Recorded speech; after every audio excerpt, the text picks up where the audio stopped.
First of all, my name is Professor Rahh, Professor Emeritus, California State University of Long Beach, former city councilman for the city of Compton, former Compton College Board of Trustees, and former Compton Unified School District trustee. We want to welcome you and all the guests to the Conscious Corner. The Conscious Corner is an educational platform that has been provided by the Community Education Network. Every Tuesday and Wednesday, we're on from 6 to 7. We try to provide the people opportunity to learn and find out what's going on in the community and also in the world. We are, as we're taught, we are worldly people, and what happens in the world affects us. And even sometimes people blame us for things happening in the world from far, far away. So elections are very important, and the structure. We ask you to come on so that give people opportunity to find out what's going on with the district attorney's office, how it works, what are some of the key points you would like to tell people, and at the same time, provide you a platform to discuss your challenges in this upcoming election, being a progressive as you are, as they call you, the progressive, being a person, well, for everyone here, a district attorney Gascon it came from Cuba. He immigrated from Cuba along with his mother and father. He went to Bell High School. He went to Long Beach State College. He got his attorney's education at Western Law School, and he was appointed by Newsom to take over for Kamala Harris when she went to the California Attorney General's office. He's very progressive from the standpoint of dealing with changing the bail structure in his office, whereas many people were in jail and they couldn't get out because they didn't have the money for little minor things. The severe people got bail, but people that may have been there for warrants or tickets or child support or something like that, and they couldn't get out because they didn't have the money. And all it was a cash cow for agencies to make money in contracts and things of that nature. But anyway, we're going to give District Attorney Gascon an opportunity to explain himself and explain what, the coalition that seemed to have abandoned him. They got him in office. In my opinion, he replaced Jackie Lacey, Black Lives Matter, and a coalition of progressive Urshid got him in as district attorney. And he kept his commitments, but, whatever, I'll let him explain what's going on. So, Attorney Gascon, and if you have questions, you can also put them in the chat.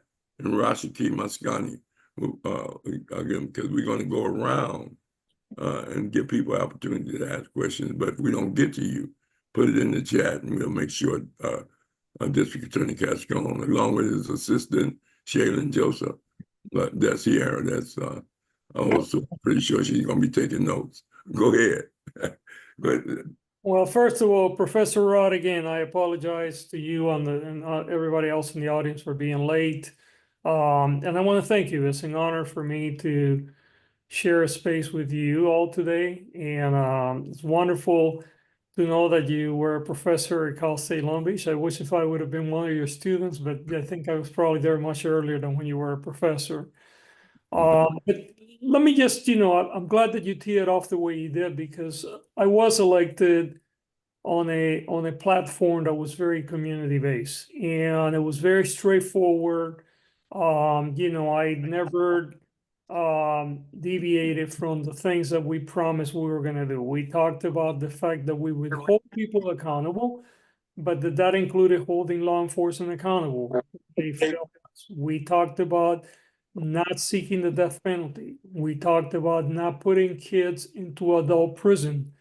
We talked about reducing the use of enhancements that are overused generally to lock up and over incarcerate Black and brown communities.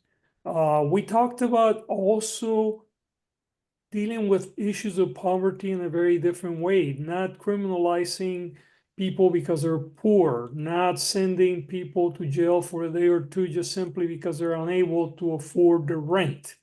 And when I was sworn in, I view all those promises that we made as a contract with you all. And we immediately roll out a series of policy directives that were embedded into our practice to ensure that we were going to do the things that we promised the community that we were going to do. And from the day, from the very beginning, we got a tremendous amount of pushback. There were 2 recalls, over $10 million were spent in recalls against me, all driven by police and very right-wing money. And then, we got into the re-election process and the same thing occurred. And now we're seeing, over $10 million coming from real estate developers, very affluent people, and police, and again, trying to shut down our movement. But, the movement that we started, and you notice I very seldom use the word I, because I could never do any of this without the support of so many. I'm glad that you mentioned the coalition that we have with BLM, labor, churches, community-based organizations, Democrats. And much of that is still in place. Part of what we may not have now is, the some people that were very affluent, that put a lot of money in some of these races after the George Floyd event, and they've decided to invest elsewhere, and we understand that. But our community-based support has been solid. We have almost every Democratic club in the county that, any club that is in the race has endorsed me, and it's almost all of them. We have the party, we got the Labor Federation, the County Labor Federation, but we have many of the unions they have. We got a lot of community-based organizations. I also have a lot of elected leaders, and I'm, given that this is primarily an African-American audience, I'm going to concentrate on that, but we're represented across the board. But, people like Holly Mitchell, Sidney Kamlager, Tina McKinner, Stephen Bradford, just to mention a few, Isaac Bryan, and I can go on and on and on. Black organizations have endorsed me and are working hard to make sure that we get elected, because they believe that what we're doing is critically important to every community.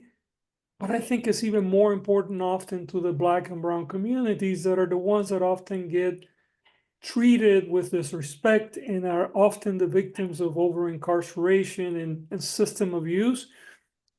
And people get that. And that's why our coalition continues to grow almost on a daily basis. But let me tell you what we have done in addition to that. We dealt with the traditional crimes. We prosecuted over 100,000 violent felonies and serious crimes. That's on par with the average prosecution rate for the last 10 years.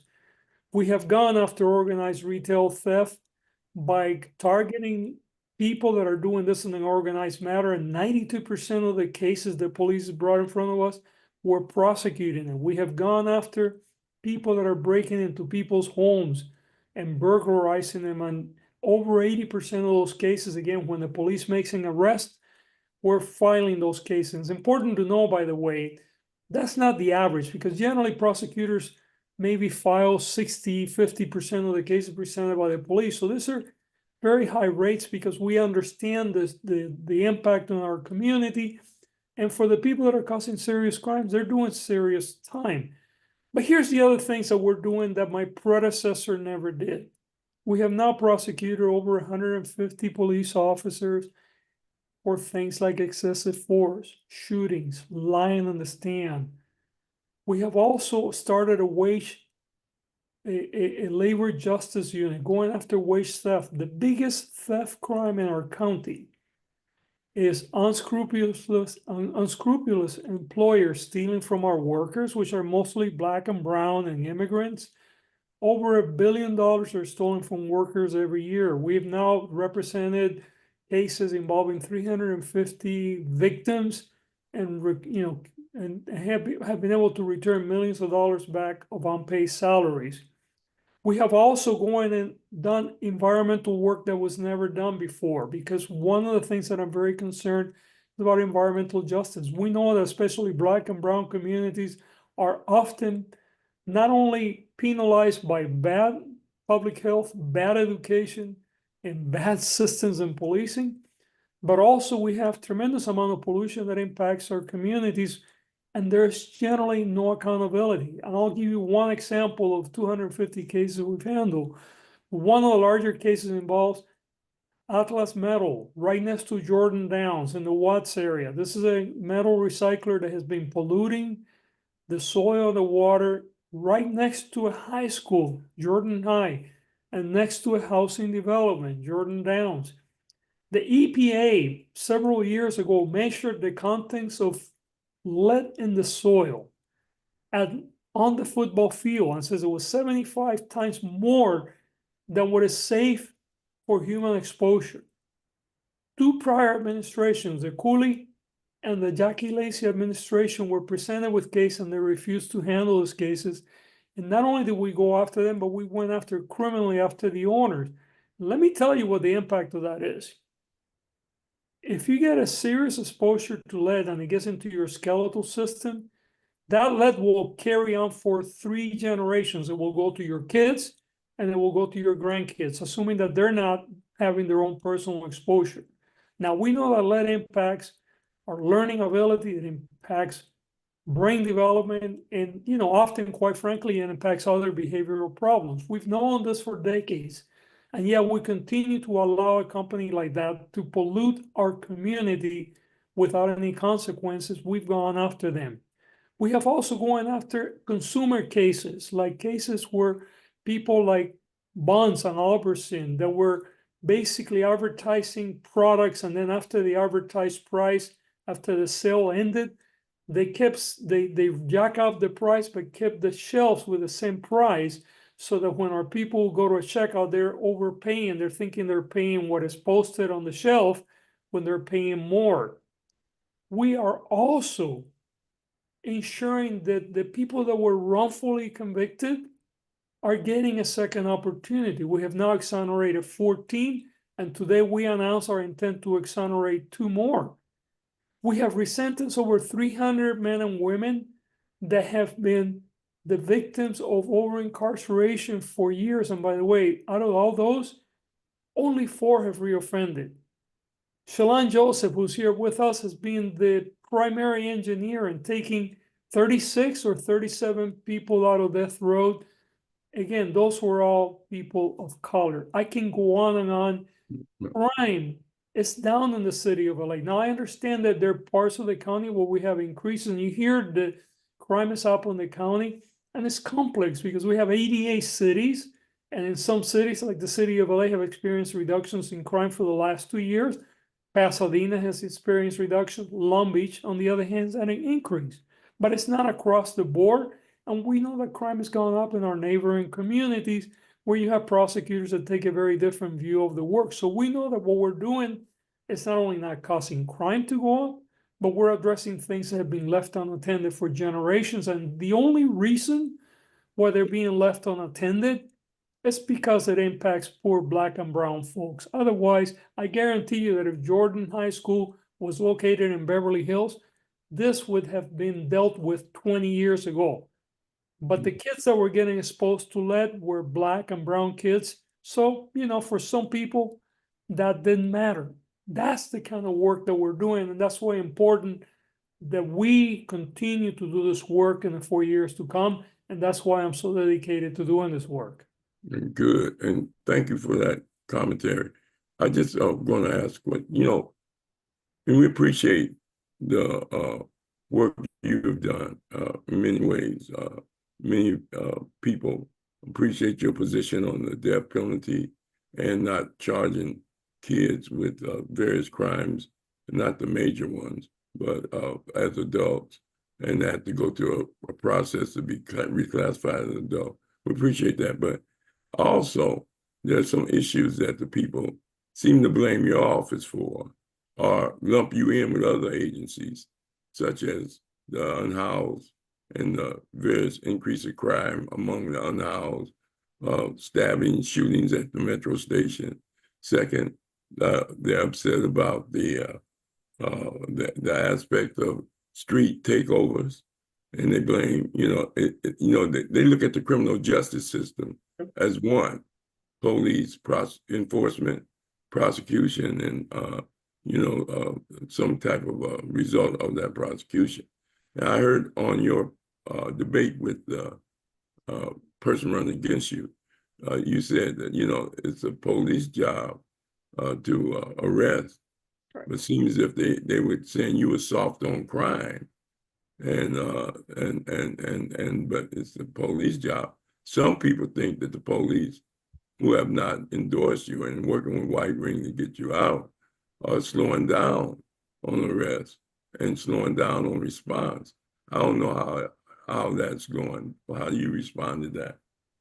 Yeah, I mean, and I'm so glad, Professor, that first of all, you mentioned the fact that, the prosecutors don't make arrests, right? We can only act upon when an arrest is made by the police, and assuming that the arrest was lawful, then we can prosecute it. And by the way, while there is no question that there may be some offices that are blaming me personally for things that I have nothing to do with, there are many others that are doing their work day in and day out, working really hard. And the reason why crime is down in communities like LA is because at the end of the day, communities are working together with the police, and there are many other things that are happening in order to lower crime. Crime went up during the pandemic across our nation, and crime has started to go down across our nation. And you take like homicides, for instance, where again, a historic lows. So it's nuanced in the sense that you know in many instances, there are some people that are blaming me, but when you really dig a little deeper inside, you're seeing that the work is being done in spite of the political opposition. And then the other component is, and it's complicated, and a lot of people don't understand this, but out of the 10 million plus people that we have in our county, about a half of the county population has their own city attorney, which means that prosecuting misdemeanor crimes like a street takeover, for instance, unless there are injuries, unless there is some other felonious conduct, that will go to the city attorney's office. So, for instance, if you live in the city of LA, shoplifting cases, simple assaults in the metro, people in possession of drugs for personal use, some of the lower level crimes that are associated with the unhoused, we never see those crimes because they go to the city attorney's office. And the city attorney, of course, is responsible for the 4 million people or so in the city of LA. But it's the same thing if you live in Santa Monica, Long Beach, Pasadena, Burbank, Torrance. They all have their own city attorneys. So a lot of the misdemeanor prosecutions around the county are not the work that we do. Felonies, I handle the entire county, and we're very aggressive in dealing, especially with crimes of violence. And that's why I said our prosecution rates are equal to the last 10-year average. How do you feel about qualified immunity for police and judges and district attorneys and public defenders who put some of these people in jail that you're helping get out, that ignored evidence, hid evidence, lost evidence? Yeah. And because how do you feel about qualified immunity? Because people criticize that. That's Yeah. a big thing, especially with police. Yeah, I mean, look, so let me first of all, I know it's confusing, but qualified immunity is actually illegal. It's a civil doctrine, and it really doesn't impact the criminal practice, right? So we practice criminal law, we prosecute crimes criminally. Qualified immunity is when you're suing a police officer or a police department for conduct that causes harm, and you're seeking a civil resolution. You're suing for money or for injunctive relief or a combination of both. The courts have to look and see whether the behavior that is being alleged is consistent with the pattern of practice of policing in general. And if other people have, conducted business accordingly, and it's been okay in the past, then they get qualified immunity. They have to step outside of that pattern and practice in order to have civil liability, but it doesn't really come into play in the criminal practice. So, when we prosecuting police officers, for instance, they don't get qualified immunity, but they do get laws that frankly are very forgiving when it comes to police behavior. So when a police officer uses excessive force, for instance, the courts are always going to look at whether the police officer had a reasonable belief that his or her life was in danger or other people's life were in danger. And so our job is to, if we're prosecuting one of those cases, we have to show that it was unreasonable for the police to use the level of force that they use in order to handle a situation. So while qualified immunity doesn't impact our criminal practice, there are criminal laws that still provide a very large level of discretion to the police. Now, there are some good public policy reasons why we want police to be able to use deadly force or force in order to protect all of us and protect themselves. Police are the only ones that are generally going to go and face extremely dangerous people that may be armed, that may be causing harm. And in order to get the job done, they have to use force. The question becomes when that force is excessive and it goes beyond what the law allows. And that's where we come in. And frankly, that's often where cultural problems come in, right? We have a lot of judges and we have, frankly, even people in the community, juries, that even when the officer clearly violated the law, they are unwilling to find criminal liability because they want to give the officer sort of the benefit of the doubt that they were acting under a great deal of stress and that they, even if they violated the law, that maybe it's understandable because of the stress of the moment. And that is where the challenge for us is. But to wrap it up, understanding that qualified immunity is a civil doctrine, I personally believe that qualified immunity needs to be reformed. I think is a problem that often allows bad public officials and certainly police officers sometimes to escape escape civil liability and civil responsibility for their bad behavior. But sometimes prosecutors have bad behavior and you can't sue them. 100%, 100%. And we try to hold them accountable too. I would say, look, I mean, today we have 2 exonerations that clearly point to questionable behavior by prosecutor in the case. So, we take that into account. It gets a little more complex because prosecutors' immunity is much more limited than that, for instance, for police. But also they have a lot of discretion in how they charge cases, how they present evidence.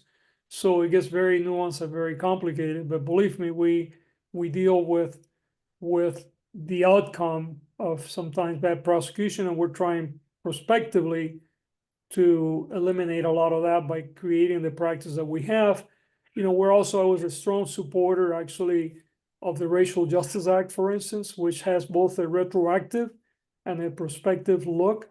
We've created the first and only racial justice unit in the state, where we're looking using current law to actually examine incidents where there was evidence of racial animus, either by prosecutors, police, a judge, jurors, or witnesses, so that we can offer people redress and relief when they were perhaps convicted of a crime where racial bias was a component of that conviction.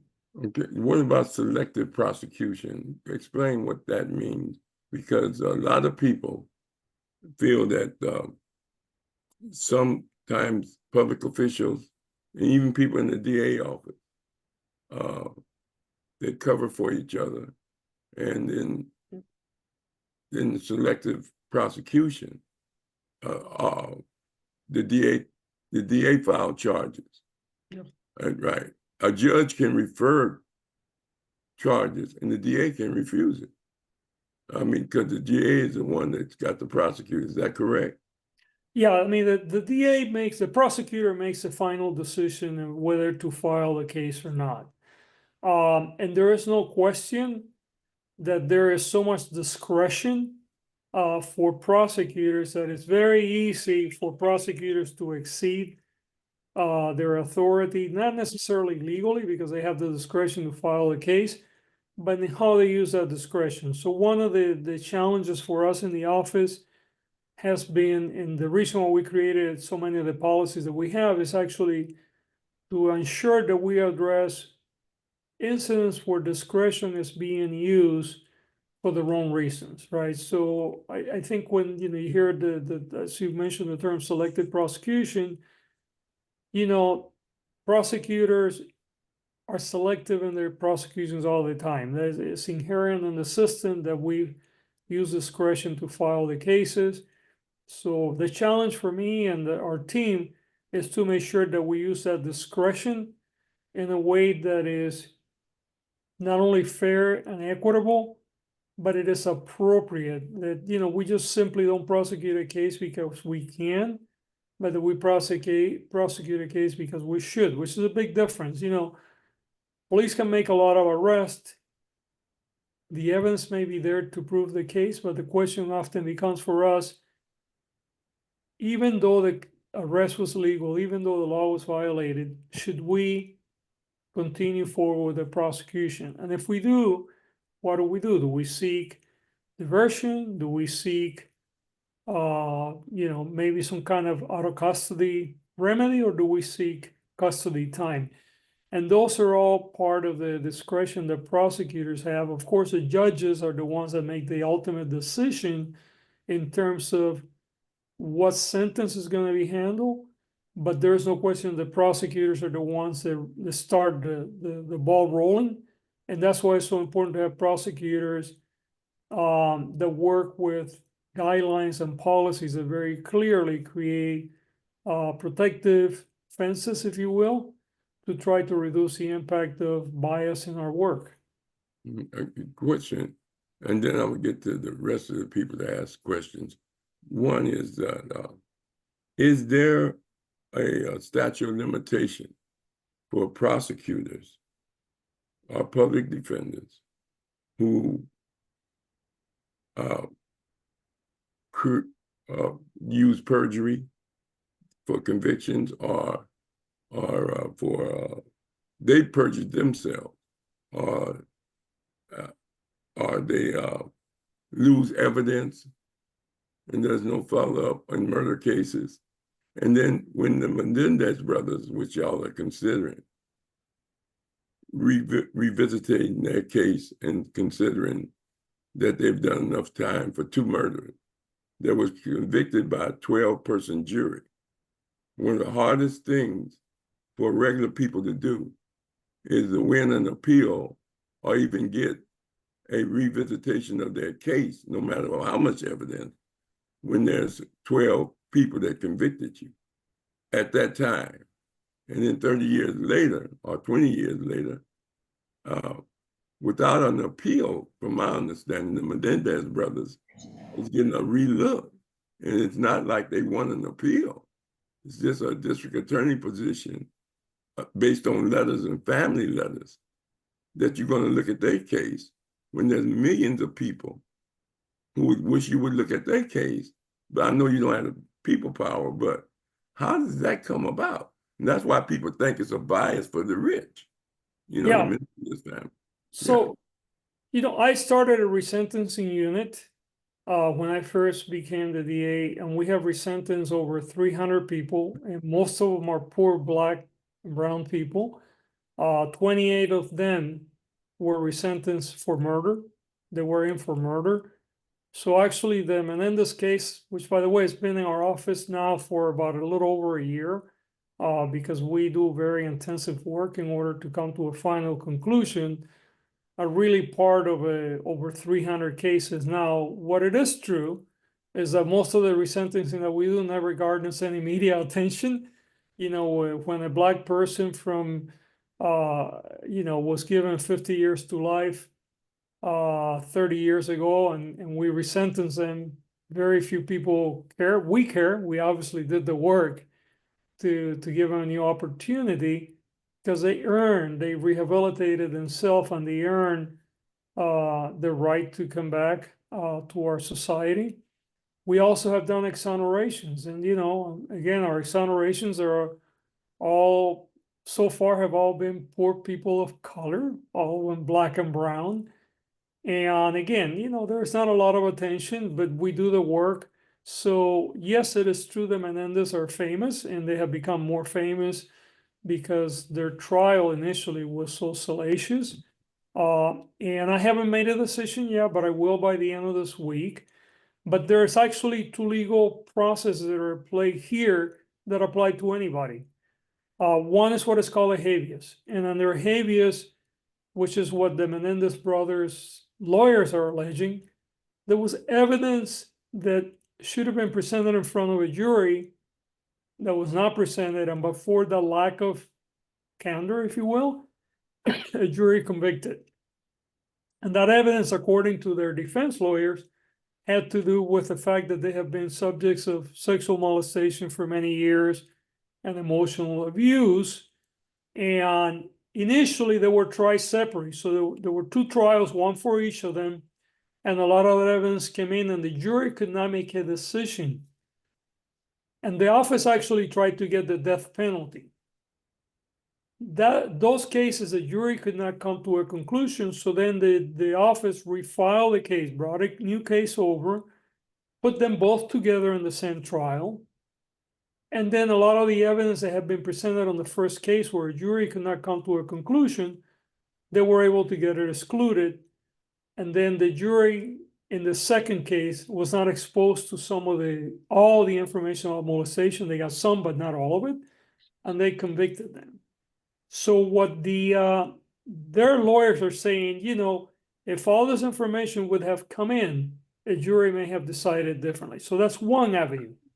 The other avenue is what we do, resentencing, which is when people come to us and say, this person committed the crime, but they've been in prison for a long time, and they have shown evidence of rehabilitation, and they have shown that they can come back into the community and not be harmful to anyone. And of those, we have now resentenced over 300 people.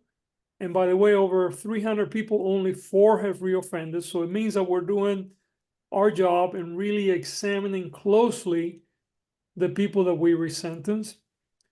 The case of the Menendez, we have 2 vehicles, 2 avenues. One is the habeas, the other one's a resentencing. The habeas petition was filed over a year ago. Frankly, nobody was paying attention to it. And the resentencing was a request earlier this year. What has occurred is this case has already come back again into people's attention because of a new documentary. Now, there have been documentaries in the past about him, by the way, but this new documentary sort of captured people's imagination. But before that occurred, we already had a court date on the habeas for late November. And we have been bombarded with media requests, and we decided that we would publicly say that we're looking at the case and that I'm going to make a decision. But frankly, this is, other than the public interest in this case and the salaciousness of the murder, this is just one of over 300, well, there are 2 because it's 2 brothers, just 2 of over 300 people that we have looked for resentencing. And we will continue to do that because we don't base our resentencing practices on whether you're famous or not. I agree with that, but it's a murder. I mean, 2 people were killed, and they would tell most Black people or people of color harmless error, or they would say they were of age that they could have called the police, or like that young lady that was a part of those kids that were being abused in Riverside. She jumped out the window and told people that they had an opportunity to if they were sexually abused, even though they used that defense in their original trial. But I don't want to get into that one that long. You answered what I want to. I'm gonna go to the other people, but there's so much to. But just remember that we have resentenced 28 murderers that were all Black and brown. Yeah. We have resentenced over 300 people, and they're all Black and brown. So Yeah, let's put that into the context of what we've done. Yeah, and I appreciate that, and I'm sure the people that you exonerated. You Appreciate exonerated also yeah, black and yeah, brown people. Right, but there's a lot of people incarcerated don't have the attorneys, right, they have a public defender, and they right. don't have the private people to file those petitions, which cost, you talking $500 an hour attorneys or more. And Yeah. it's a different game. And that's why the people, Well, you know that. no, I do, but I mean, I have to tell you actually that the people that we have resentenced are all poor people. The attorneys representing do this without any pay. In fact, even on the case of exonerations today, one of the lawyers hasn't gotten paid a penny and doesn't expect to. So I think it's important for a community to understand there is no question that people that have money and wealth get access to things that other people don't. But I have to tell you that the people that were resentencing, the people who were exonerating, they didn't have any money. They're all poor people. And we did the work because a lot of good people came together to make sure that this was done. All right. All right. Brother Rashaki, are you there? Yes. You have any questions? No, not at this time. I want to make sure other people get a chance to ask. All right. All right. Brother Ahi from Detroit, you have any questions? Yes, just one quick question. Mr. Gascon touched on qualified immunity, and that's one of the things that was it's kind of troubling that since the year 2000, 1018, people have been murdered by the cops, and 80% of those are the Black and Latinos. Now, this is according to the LA Times, and the number of homicides or murders that occur monthly are like 4 people. This is the average. It's roughly 42 people per year, and this has been pretty steady over the last 24 years. 92% of them are shot. 80% are Black and Latino. What are the numbers today under your administration? The number of people, the police officer we prosecute are over 150 by comparison. Well, but we know excuse me, just before you get to that point, the only 2 cops have been charged for the killing of any civilians over the last 24 years. So I'm asking you, what are your numbers of the number of citizens that are murdered monthly, and a rough estimate of how many per year under your administration? Well, look, I mean, first of all, the term murder implies an unlawful killing. Most of the killings that occur when the police use force are not unlawful. Okay, so okay, well, how many homicides? I don't have that number. We can get it for you. I do not have the number of homicides at the hands of a police officer. The number of murders that come to our attention, when we believe it's a murder, we prosecute those cases. We have a very high bar to establish that a police officer engaging in unlawful killing, which is a murder. When police officers confront people that have weapons of any kind, and they can show reasonably that they were under the fear of being harmed themselves or someone else, the law is very clear that that will become a lawful killing. Okay.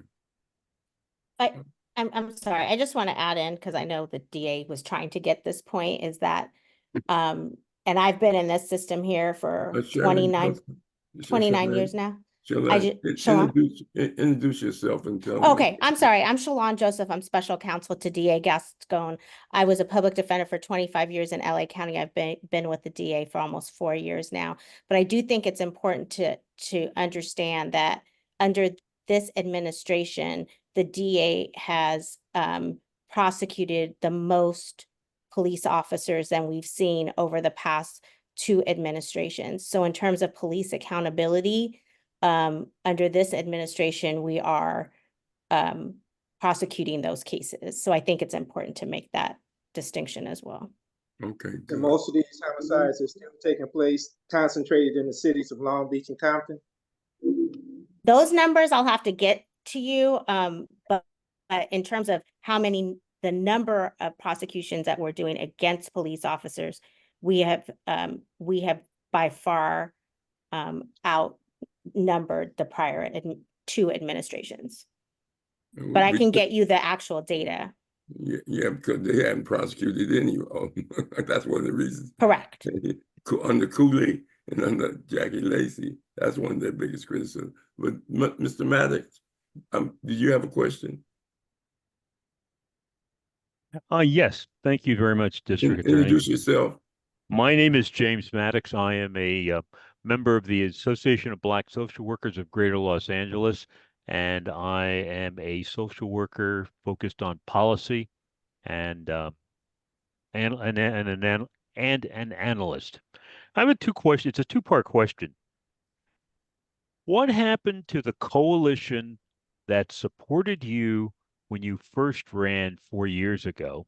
And then the second question is, or really a suggestion, you listed some of the Black support that you've been receiving, and I recognize that I'm I'm in a throwback. I read the newspaper. I don't even see them. Why aren't they out in front talking about supporting you to get reelected? Anyway. Yeah, no, good. Both of them are good questions, Mr. Maddox. First of all, let me say the community coalition, right, that we had in 2020 not only is there, but has grown, right? People involving LA Voices. I just, Baptist ministers, I just met with them yesterday, overwhelmingly supporting. I have more labor support today than I did in 2020. I have more Democratic Club support than we did in 2020. People like Holly Mitchell, for instance, was, we were joined in the Taste of Soul this weekend, Saturday, at the stage where she introduced me.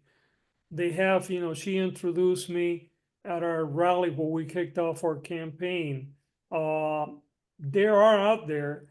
The problem is, the media may not necessarily cover that stuff, right? The media will cover the my opponent first of all is buying a lot of TV time, which is paid, by the way, by police unions.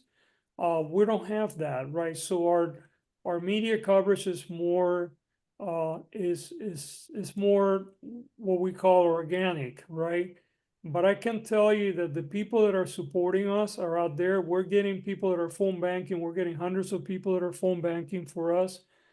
We got, labor organizations that are doing a lot of contacts. If you see, there's a lot of slates out there that are being put together by the clubs and by organizations that are getting to their particular niche people that are supportive of me. In fact, I just got one from a group in the San Gabriel Valley that I was not even familiar with them, and they sent me a copy where they send it to several thousand people. So the People Coalition, labor and organizations, LA Voices, they're solidly behind us. What is not there today that it was there in 2020 was there were some, outside expenditures where people put, millions of dollars both for and against me. And you're seeing now that money is really mostly against me, and it's all driven by police unions and by, real estate developers, including a gentleman that run against Karen Bass and put $110 million of his own money. And now he's, again, putting money against me. So it's important to distinguish the two, because the people power that we had in 2020 continues to be there at the same rate. We have actually our personal fundraiser, the fundraising is comparable to 2020. We have now raised about $1 million, which is what we raised in 2020. All the other money that you saw advertising and all that in 2020, that came from outside independent expenditures, which we don't control. You're seeing a lot of that supporting my opponent, but those were the same people that were against me in 2020. It's police unions, Republican interests, real estate developers. So the difference is, yeah, you're not seeing the level of money independently spent on my behalf, but the people, the community, I can tell you that is actually grown from where we were in 2020. But you were chief of police in Mesa County, Mesa City, and you were assistant police chief for LA. You were police. You know, I mean, you worked in law enforcement. Yeah. And that's why I guess Maddox asked that. I mean, why what you made a lot of enemies? Well, listen, they were against me in 2020. They were against me in San Francisco, but the reason why they are, and Shalon spoke to this, right? I'm prosecuting police officers that engage in bad behavior. I'm ensuring that the prosecutors are forced to provide discovery to the defense when officers are coming to provide testimony that have a history of racism or excessive force or other crimes. None of that occurred before at any serious level. So the fact that I'm doing that has made police unions very unhappy with me. And that's why they're campaigning so hard. We have reduced the number of people going to prisons and the number of years they go to prison. That makes prison guards unhappy too. And people that supply to the prisons and the jails. So, you know, there's a lot there to unpack that makes this very unhappy people, and that's why they're putting so much money against me. I'm very pro law enforcement. I'm very pro good policing. I am a police officer at heart, but I believe in good policing, respectful policing, not racist policing, not mass incarcerating policing, not over policing communities of color. And that's where we sometimes come to a different place. And that's why policing unions are so opposed to me. Yeah, but you know, very few people know that you are an immigrant. Very few people know that you came from Cuba. Very people know that you've been very progressive. You were once was a Republican, now you're Democrat. And that, you know, I mean, let me give an example. We all know that there have been gangs in police departments for years. It has become noticed now. But when you do prosecute a police officer, it don't get the press. And so people don't know what you're doing. Is what Ms. Joseph was saying, that, you know, you're prosecuting police, but the public don't know it for some reason. And whoever's, I mean, you know, that's the issue. All these gangs, goon squads, donut rally and police getting together, talking about who they beat up and all that violence. I mean, you're not getting credit for it. And you know, Professor, sometimes life is not fair, but we're here to do the right thing, and that's what we're doing. Yeah, but that's what struggle is about. We're taught you have to struggle, and I see that. But anyway, Brother Machinda, you have a question? I'm sorry, Professor Rahh, the DA has about 2 minutes and then he's going to have to log off. So I just wanted to give you a time. I'm so sorry about that. Oh, no, you got to we did all these people disappointed. I know. I'm so sorry. Okay. We were given 6 to 7. And I know he was late, so I've let him go a little bit longer, but he does have something right after this. And we can get back together on a later day. By the way, we can come back. Ms. Joseph, could you stay on after he leaves? Yes, I will. Give us, I need to get a contact number. I can leave my information in the chat and you guys can reach out to me and we can try to schedule another time. Because I got some serious issues that we want to bring to you about the district attorney office. Okay. I will definitely put my information in the chat right now to you and make sure you have it. Let me get Machinda. Just 2 more quick questions. Sure. Machinda. Yes, I just want to let the attorney Gascon know that I truly appreciate your candor. You know, my experiences working in the San Diego County and LA County probation departments. I've met, you know, attorneys and prosecutors and things like that. I won't go, I know we have shorter time, but you know, it's a breath of fresh air to hear your response. I'm in Louisiana right now. We have an attorney general governor named Jeff Landry, who is way over the top. He's actually eliminated parole and good time from inmates and things like that. And to hear what you're talking about, these gang enhancements that has been reduced and eliminated, you know, because a lot of our children, they do participate in gangs, but they're not hardcore. They're different levels of people. Yeah, the ones that's doing a bunch of killings and murderers, I understand that. But, you know, to add enhancements just because you're a gang member, you know, I worked in gang units and things like that. I'll leave it at that. And you know, I'll continue to research your work. And but I just want to say that I appreciate what you have to offer. And although I'm in Louisiana, I know a lot of people in LA County. I was born and raised in the city of Compton. I still own property in Compton. Hey man, good luck. Thank All you. right. And, okay. Saber Chimbuku, are you there? If she, okay. Do you have any Yes, questions? I'm here, Professor Rahh. Saber Chimbuku Timbo, Vice President. I mean, well, Saber Chimbuku, tell them all your credentials, and then Oh, ask your question. yes, thank you so much, Professor Rahh. I am Associate Director of the African American Cultural Center. Our Executive Director is Dr. Maulana Karenga. I'm also Vice Chair of the Black Chimbuko. Community, Clergy, and Labor Alliance. And again, my name is Chimbuko Tembo. And my question for you, Mr. Gascon, is regarding police associations. Many people argue that one of the problems with holding police officers accountable for their bad actions is because of these police associations that are really not unions and don't function the way other unions function. I wonder if you could speak to that. Yeah, you know, Ms. Temple, you're absolutely right. And that's why I refuse to take any contributions from police organizations. I have for many years, by the way, for over a decade.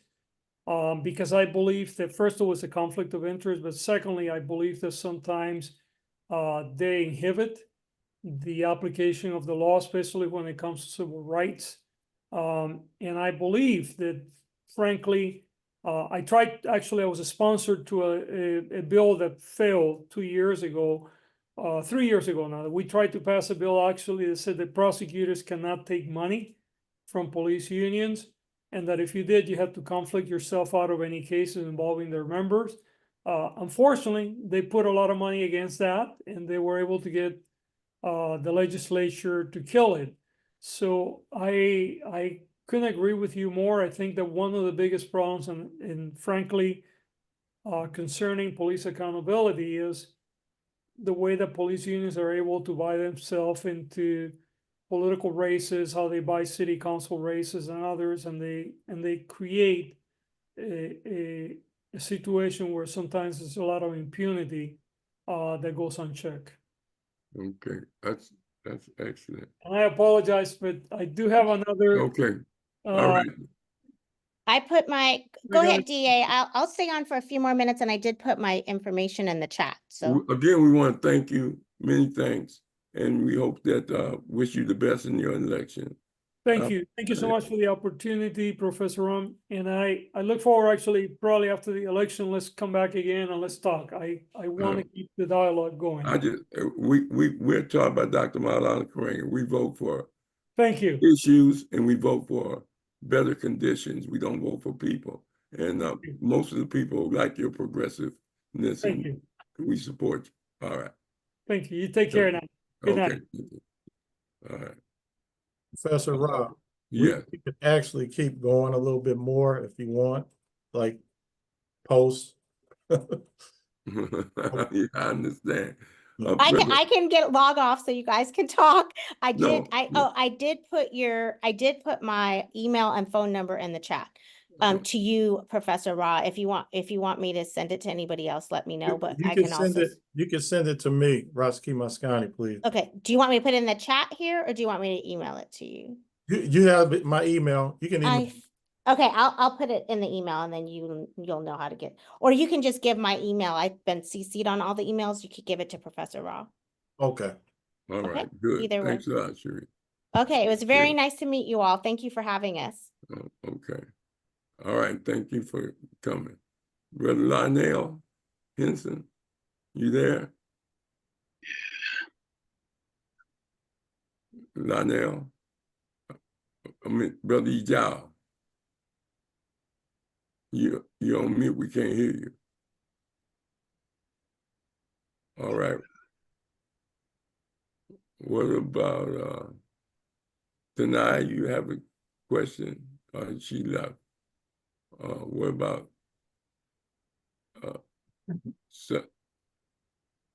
Sanifo? You have any questions? Question what you asked Professor Rahh, if I understand correctly. I was just wondering about some of the mail that we've been getting, or at least I've gotten, and I appreciate this forum that you're having, Professor Rahh. It was very interesting and very important. This is made for not being on camera this evening. I'm not camera ready, so. But some of the mail that I've been getting is very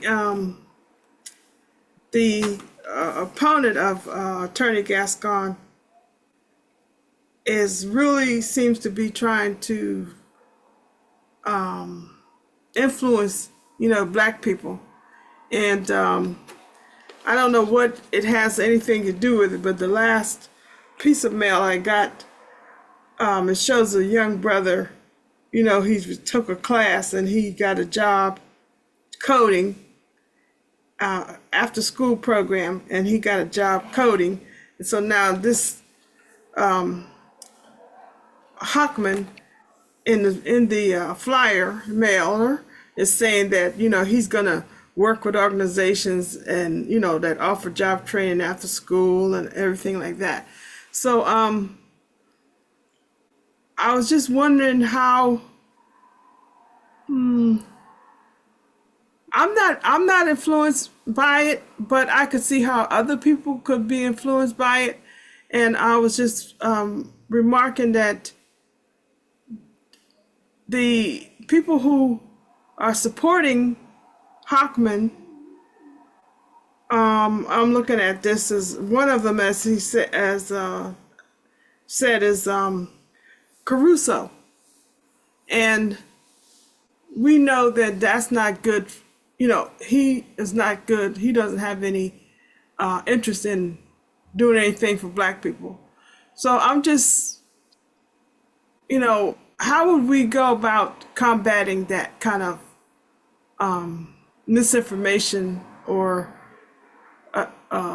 distractions or, effort to influence us in that way? It seems kind of one-sided. Yeah. One-sided and kind of I would say mean-spirited, to try to use our aspirations, against us in that way.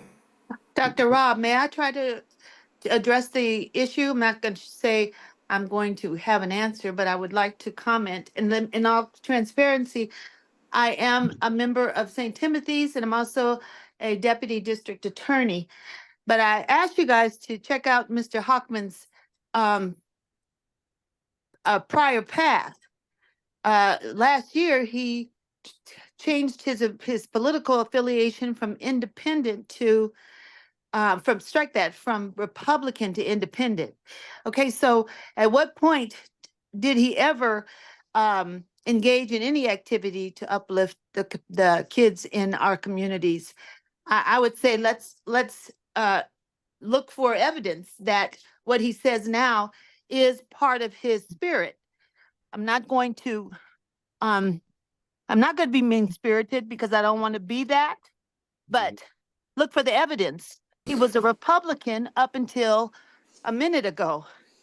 And now, we have Mr. Gascon, who has taken on a immense project of trying to even the playing field, for lack of a better word. And of course, he's getting a lot of pushback.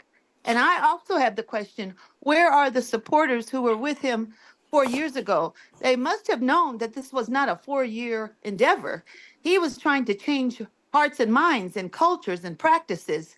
Certainly, those previous supporters had to understand that it wasn't going to be a one-time shot. They needed to stand with him all the way to pass a first term. So that's a question on the table, but I asked you, ma'am, to check out his history. Has he ever engaged in any activity consistent with what he's suggesting he will at this point? Mm, Look that's- for the evidence. yeah. Yeah, Lisa, thanks for that comment. Sanifa, you want to respond? Appreciate what you asked, Professor Rahh, if I understand correctly. Appreciate, I didn't get the person's name that, Lisa Davis. Lisa Davis. Mhm. Okay, all right, Lisa, thank you for that. And, I haven't, actually, you're right. I really don't know anything, very much about that person except from what I've seen in the ads on TV and the mailers that I've been getting. And so I'm just saying that I didn't know anything about him. And so Sergeant for letting us know about his political affiliation at this point. But I did not think that any of what he was in this mailer was believable because some of the people that's responsible for the mailer, I know that they're not Right. for us, Yeah. for our community. You can judge a person by the company they keep. Yes, exactly. Those So, folks have a lot of money. And they can print up a lot of pretty flyers and say a lot of things. It's up to us to check the evidence. I mean, where's the history of his being a community, a lover of the community that he now says he wants to serve? And that was Stephanie Meyer. Yes, yes. Not Lisa Davis, Stephanie Meyer. And Stephanie, would you leave your information as a deputy district attorney? Absolutely. So, Yes. a lot of things is people don't understand. America is the crime capital of the world. There are more crimes in this country than any country its size or its progress, its budget. America is just crime ridden, and people watch it for entertainment.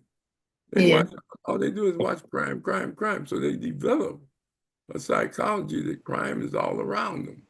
It's in their house because they cut the TV on, or they got big screens so they can see it better. And it's just, and then at the same time, the news cover crime. They repeat it and repeat it and repeat it like it's happening 10 times. You think it's 10 crimes. It's the same crime because every news station you turn to talk about it. So it got people thinking that crime is all around them, and crime has always been here. Like it's new crimes. And you have to understand that people have been murdering people in LA for years. People have been stealing for years. People have been robbing for years. People have been dealing for dope, even though there's laws against it. People figure out how to get around it. And even some of the DAs were mixed up with the death row records. Some of the DAs were mixed up in covering up for murderers and robbers. And that, I'm not saying it's hopeless, but you have to get involved and educate yourself. That's what Sanifa is pushing, and we push at the organization us. Education, mobilization, organization, and then confrontation. But if you don't know what's going on, except for through the media, you be one of those people that carry a gun to go to the bathroom because you're scared. So break in on it. But go ahead, brother. Let me see. Lisa, did you have a question? Well, we're gonna sign off. Rashaki, you want to tell them what's coming on tomorrow? yes. Let me share the I screen. want to thank everybody for coming on. It was excellent. Mr. Maddox, leave your information. We got to get you on the show to talk about county budget. All right. People don't know nothing about it. People don't know what they're spending money on. They don't know why they're paying all these property taxes. And you got all these homeless people. and they spend billions of dollars at war. So we'd like to have you on and get some of your perspective. Go ahead, Rashki. Okay, we got a musical artist coming on tomorrow, Tamron, West Coast Queen of Southern Soul. So she will be on tomorrow. I'm gonna show some of her information, her website, hear some of her songs and her perspective about what her music's about. Mm-hmm. All That's right. a good thing. Well, we want to thank Brother Saber Tulivo. Do you have a comment? You're on mute.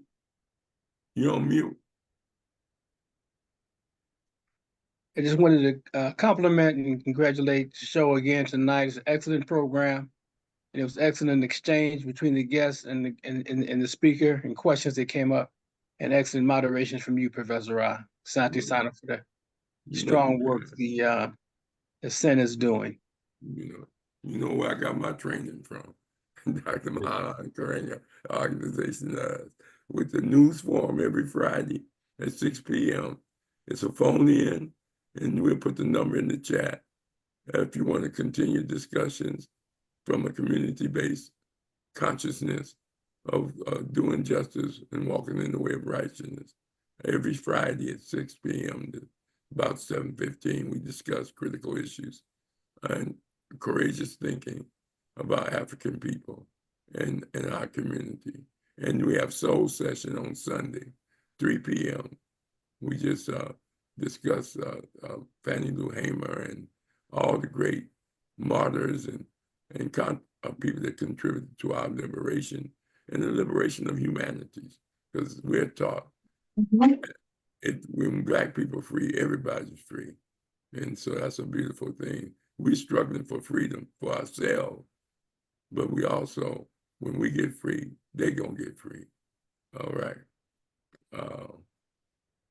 So we want to thank you again for coming on. Hope that you will get those numbers out the chat for Soul Session, the email for information to the African American Culture Center. Sanifu Adatona will be there to answer the phone call on during the week, and then on Fridays it's just a phone number for the Black World News Forum, and hopefully you'll come on. All right, Brother Rashiki, go ahead with your program. Excuse me, Professor Rahh. You go. Lisa Mehe Tafadali, this is Saber Chimbuko Tembo again. And just as you're mentioning the African American Cultural Center, I want to invite everyone this Sunday. Saber Dr. Maulana Karenga will be lecturing on Haji Malcolm X and martyrdom and the martyrs that we have, people that give their life for the struggle. And so I want to, and also linking that to what's going on in Palestine. So I just wanted to invite everyone to join us this Sunday for Dr. Karenga's lecture on Haji Malcolm X, martyrdom, and Palestine. Asante Sana, Professor Rahh. You must do kind, Asante Sana. Yeah, all right, Rashiki, go ahead. All right. Each one teach one in Conscious Corner. And we're on tomorrow night with what's the lady's name? Tamron. And we have, if you got a topic or discussion you want to discuss, contact us and we can come on. This program will be on YouTube, our discussion tonight. And if you want to recommend people to look it up on the Community Education Network on YouTube, and they pull it up. Thank y'all again. We're going to take our pause, and we thank